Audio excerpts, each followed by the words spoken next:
If you've put over 5,000 hours into OSRS, then this is going to be a hard pill to swallow, but eventually, people are going to stop being impressed at what you've achieved in this game. It doesn't matter how much time you've spent on here, or what you've accomplished with your account, there are always going to be people that have played longer than you and are more skilled than you. So how do you maintain relevance when everyone stopped caring about your account 2 years ago? That's right, you are going to teach a noob how to do ToB. Only it's not going to be regular ToB because one of the other people in the group might be better than you, and you can't let that happen. So instead, you are going to search out someone who hasn't completed a night at the theater and offer to carry them through entry mode ToB free of charge. They may be willing to pay you to do this, but don't accept their money. Doing this for free will get them feeling indebted to you right off the bat. You are going to use this whole experience as an opportunity to lecture them about every aspect of the raid, whether it's necessary for entry mode or not. So let's get into it.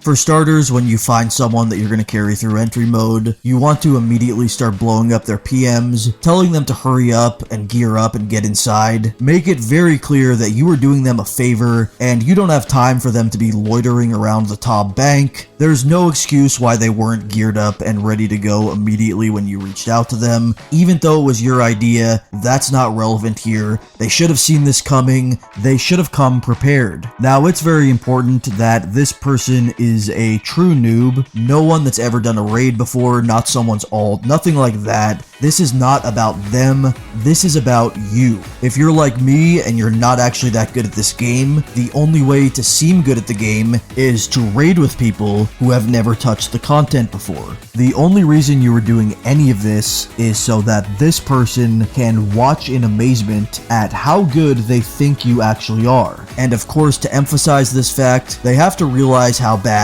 they are. This is why at the start of every room, you will tell them to go in by themselves and attempt the boss without you. You're gonna hope that they've never seen a guide and have no idea what they're doing. Of course, you will give them no tips whatsoever, and instead just hope they die, at which point you can swoop in and save the day. You're going to be a stickler for meta strategies here. This person should bring freezes for Maiden. You should shout at them if any of the crabs get through or if they don't freeze any of the blood spawns. You are going to be extremely vague with your expectations so that it's a guarantee that no matter what happens, this person always will have let you down, and then you can express your disappointment at every possible opportunity. Remember that when you're teaching noobs, the goal is not to help them get better at raiding. The goal is to demonstrate how much better at raiding you are compared to them. After you drag this idiot through Maiden, you'll need to get a sense of whether he's having fun or not. If he is, that's a major problem, and it means you need to ramp up the pressure. Think about it this way. You are the teacher.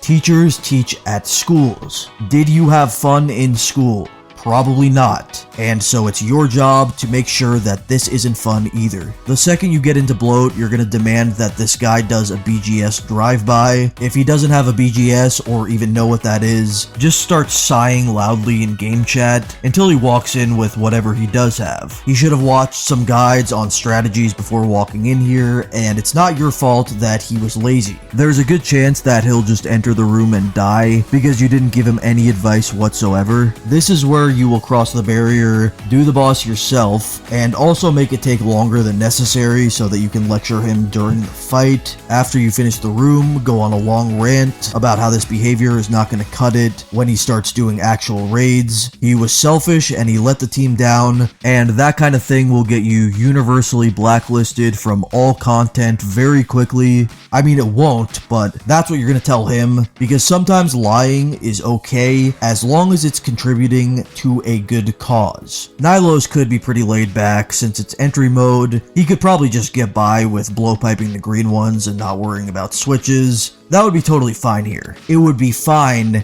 if you weren't around. But since you are here, you are not going to let him get away with this. Instead, you are going to be screaming at him to switch and help with the other Nylocas throughout the entire room. You should prioritize typing and not worry too much about attacking the Nylocas yourself. This is what we call a learning moment. He's not going to gain any knowledge if you just act nice and laid back. It's called tough love. It should be your goal to make this guy die in every single room. This will highlight the fact that he would have had no chance of doing this without you, making you seem like a true hero. That's what this is all about. Let me tell you a little secret. This noob, this idiot, whatever you want to call this guy, you could not give a fuck about him. Whether or not he finishes the quest is completely irrelevant. He has one purpose, and that is to propel your reputation in the right direction. You should make him aware of all of this around the time you get to Sot. Call him ungrateful, tell him how he would never make it anywhere in this game without you, take it a little further,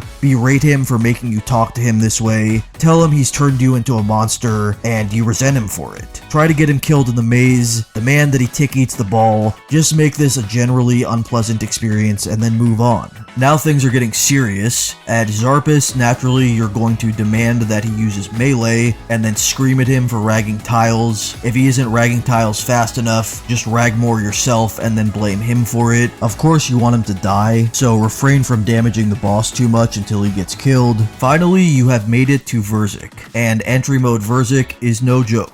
At least it isn't for this guy, because you're going to be doing your absolute best to make it seem as hard as possible to make yourself in turn look as good as possible. You don't want him to die on phase 1, so just tell him to wait behind a pillar and do this part for him, because if he dies here, then you won't be able to make him realize how useless he is in the next 2 phases. When you get to phase 2, he might get out his blowpipe or some ranged weapon. This is where you get off the boss and scream at him until he gets a melee weapon out. He's going to learn to do this the right way, whether he likes it or not. If he happens to die in phase 2, then you're gonna get yourself killed so that you can start over, because you're not letting this kid off the hook without feeling useless in all 3 phases. When you get to phase 3, it's very important that he tanks Verzik and that you don't give him any advice on how to actually do this. If Verzik chooses you as tank, just pass it as soon as the phase starts. At this point, he should be getting meleeed left and right, which will give you the perfect opportunity to call him bad at the game